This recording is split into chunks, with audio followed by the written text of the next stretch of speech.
If you want to run your mouth, we can be two consenting adults. We can finish it here. Okay, that's fine. Perfect. You want to do it now? I'd love to do it right now. Well, stand your butt up then. You stand your butt up. Oh, hold on. Big guy. No, stop it. Is that your All right. solution, every Hold it. No, sit down. Sit down. Okay. You know, you're a United States Senator. I wouldn't want to mess with Markwayne Mullin. He's tough, but it seems that the witness, who has this long history of taunting him with tweets, and that's completely unnecessary, and then Bernie Sanders keeps inviting him in. Bernie knew this was going to happen. You think you have any concerns with what Mullin said at all? No, Markwayne, you saw the video. He read tweets from that witness, from that labor leader, union leader. He read the tweets, and he said, look, you have challenged me. Here you are. Do you stand for it or not? Mm-hmm. So it just seemed like the witness was a bully, and he was called out on it.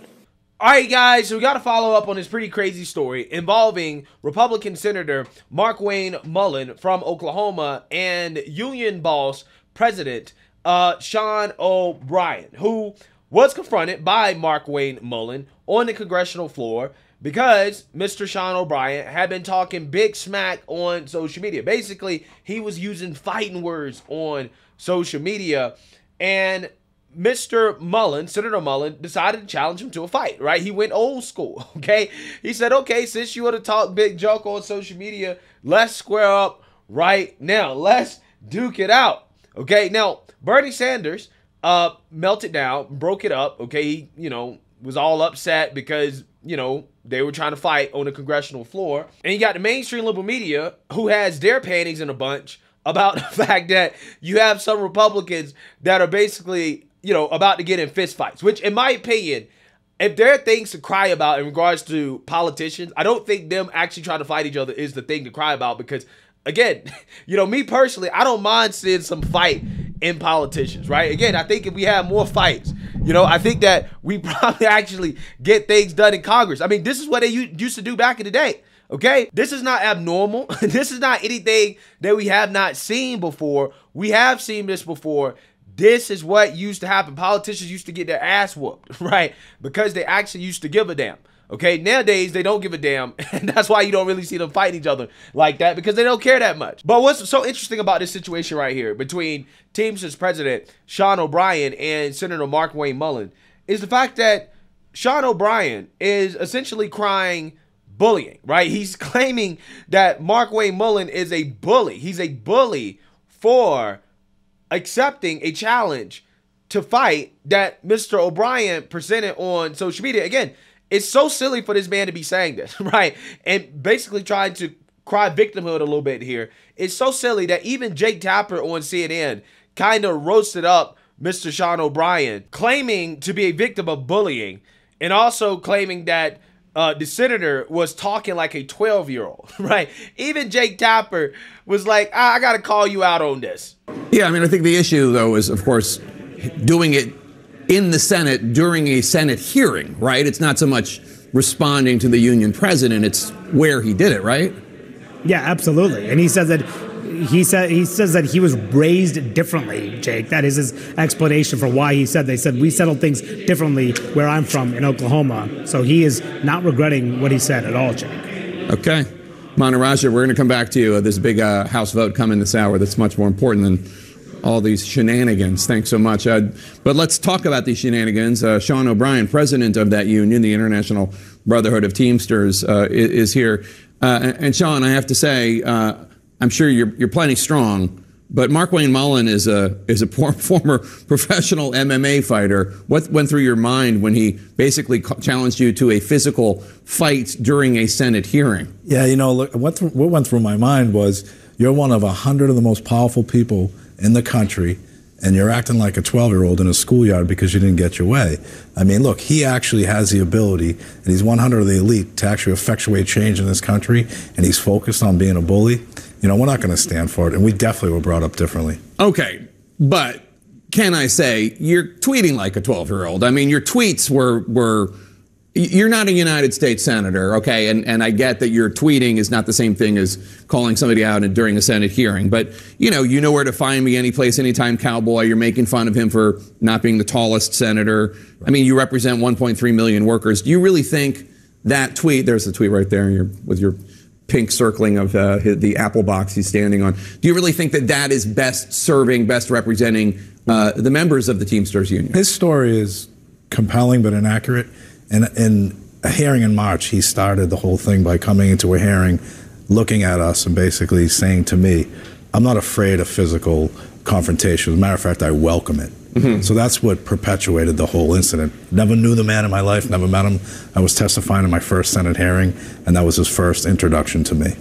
Yeah, so you seen that, you heard that, right? Jake Tapper is 100% correct to point out the fact that, bro, you cannot complain about the senator talking like a 12-year-old when you're literally out here tweeting like a 12-year-old with fighting words, right? You're challenging another man to a fight. I think that's why Jake Tapper at the beginning of the segment said, well, it's really more about the venue, right? It ain't really about the fact that, you know, hey, they want to fight each other. It's really about where they're trying to fight, okay? Which in my opinion, hey, you know, if you want to make it a little bit more respectful, okay, cool. Don't do it on the congressional floor. Do it out in the hallway, right? But I 100% want to see it, and I 100% think that it needed to happen, right? Because this is how they used to settle things back in the day, right? In 2023, a lot of people have gotten too used to talking sideways on social media, saying all types of crazy stuff about people with no consequences whatsoever, right? When you challenge a man to a fight on social media, you can't come out here and cry bully and say, well, he's been a bully when he takes you up on that challenge. And Senator Markwayne Mullin is still not backing down. He's still saying, yo, I'm trying to square up. I'm trying to box, right? I'm trying to fight it out with this guy. We're already bubbling over. Most recently, before coming, the head of the Teamsters said in a tweet, you know where to find me. This is to you. Any place, anytime, cowboy. Right. Having said all that, in hindsight, any regrets? No, I really don't. What happens all the time is you got these keyboard warriors that's going to go out there and run their mouth all the time, and then they don't ever have to face their consequences. And people tell me all the time, you know, is this incumbent of a United States Senator? And I remind people, I'm a guy from Oklahoma first, and there's consequences for doing some of this. I get there's people on social media that'll do this constantly. I'll never see them. This guy, I did. And this wasn't his first time. He did this to me 5 separate times. I ignored it every time. And then the last time when he said, you know where to find me, anytime, anywhere, cowboy, I thought, you know, maybe this could be a good thing. Maybe we could do this for charity. If he really wants to be this tough guy and be this, you know, this union boss of the Teamsters, who said that, mind you, in 2022, he said he wants to bring back the mob mentality back to the Teamsters. This is the same guy in 2013 that was suspended by his Teamsters for harassing and intimidating them. I thought, you know, maybe this guy could be taught a lesson and we could just do it for charity. What do you mean by that, for charity? Because this looked like you almost came to blows in the middle of it. Well, but I had already challenged him before this. Prior to this, I had said, when he first put out that first tweet, or actually that was the 5th tweet, I put out, okay, challenge accepted, September 30th, Tulsa, Oklahoma, for charity, MMA fight. I see. And of course, he didn't say anything until right before this hearing, he started running his mouth again. You mentioned MMA fight. You are an MMA champion. I noticed that when you were getting up in an escalator, you're playing with it right now, you reached for your wedding ring. What was that about? Well, I wasn't mad, first of all. So when you get mad, you get angry, you lose your mind. First thing I thought of when I stood up, I thought, I'm going to break my hand on this guy's face. I'm going to take my wedding ring off. Because when you're fighting, you learn how to punch correctly. You really shouldn't break your hand, but when you aren't doing it with raps. So you actually thought you were going to come to blows in that moment? I had full intentions of doing that. Absolutely. Facts. 100% facts. This is why I don't understand all this pearl clutching that's going on in the media, right? When people are talking about this situation, because at the end of the day, I mean, this is between 2 men. One was talking junk on social media, and he got called out for it. And he said, look, let's fight it out since that's what you want to do, right? Anytime, any place, let's do it. I don't see why we have all the pearl clutching, right? I really don't get it. But hey, that's just me. I don't know. Now, when we first talked about this subject of fighting in Congress, we got another group of individuals that got into a confrontation, right? And that is Kevin McCarthy and Tim Burchett.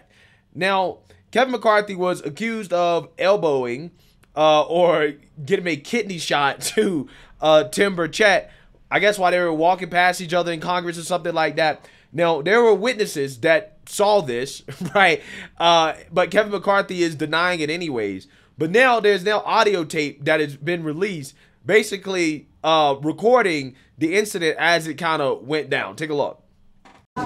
Sorry, Kevin. Didn't mean to elbow. Why'd you elbow me in the back, Kevin? I know, I felt so bad. Hey, Kevin, you got any guts? Jerk. Has he done that before? No. Huh. That's a new move. Talk with him.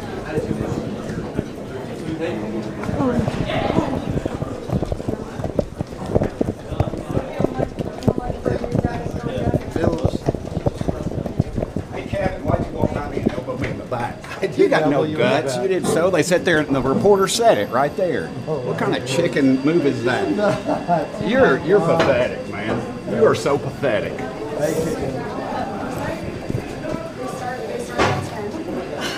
What a jerk. You need security, Kevin.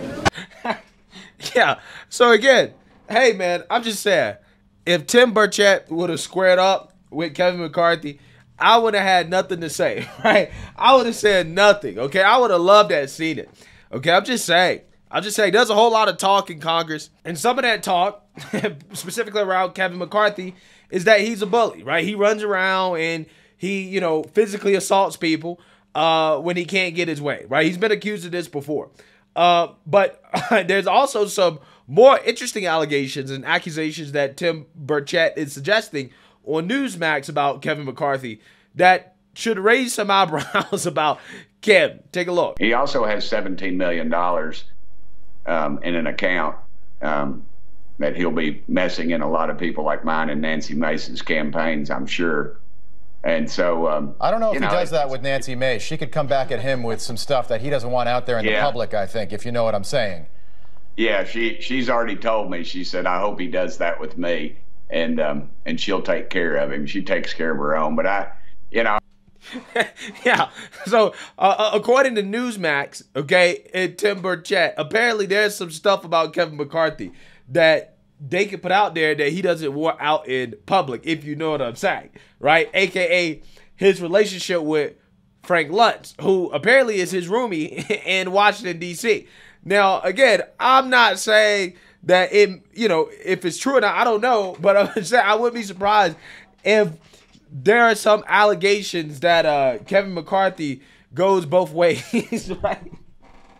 That his friendship with Frank Luntz may be more than just, a friendship, right? He may have a little bit more going on here, right? I wouldn't be surprised considering what all of these politicians are into nowadays, right? They're all into crazy stuff behind closed doors, Democrats and Republicans. So it wouldn't be surprised if we see these rumors come out about Kevin McCarthy sooner rather than later. But regardless, the point is that you can't cry victimhood, okay? You can't claim that you're a bully when you challenge men to fights, right? And in, today's age, there's too much of that on social media of dudes, talking sideways, talking reckless on social media, using fighting words towards other men, and then being comfortable with that because there's never any consequences, right? And, at some point there are going to be men that are going to say, you know what, let's actually duke it out, right? Since you want to talk all that smack, let's actually fight it out. And again, you're not a bully when you get called out for trying to fight other people, okay? But you are a bully if you walk around Congress and you kidney shot people, right? And you basically rough people up because they don't agree with you politically. Let me know what you guys think. Make sure you like, comment, and subscribe. Most importantly, share a Black conservative perspective. Peace.